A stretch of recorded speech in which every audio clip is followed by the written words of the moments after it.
Assalamualaikum warahmatullahi wabarakatuh. Pada hari ini, saya akan menerangkan ayat tanya tanpa kata tanya.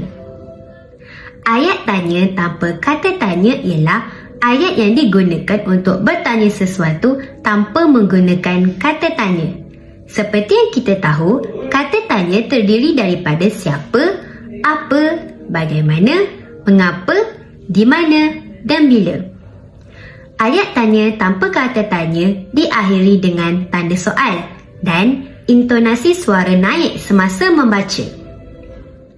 Contoh ayat tanya tanpa kata tanya ialah, kamu sudah makan? Yang kedua, ini buku kamu? Yang ketiga, dia pergi ke sekolah hari ini? Dan yang keempat, mereka sedang bermain bola? Di sini, saya membuat perbandingan antara ayat tanya dengan kata tanya dan ayat tanya tanpa kata tanya. Ayat tanya dengan kata tanya menggunakan kata tanya seperti yang saya terangkan sebentar tadi, iaitu siapa, apa, di mana, mengapa, bila dan bagaimana. Contoh ayatnya ialah, bilakah kamu akan balik?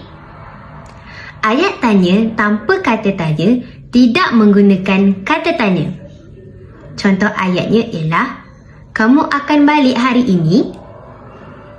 Itu sahaja penerangan daripada saya tentang ayat tanya tanpa kata tanya. Sekian, terima kasih.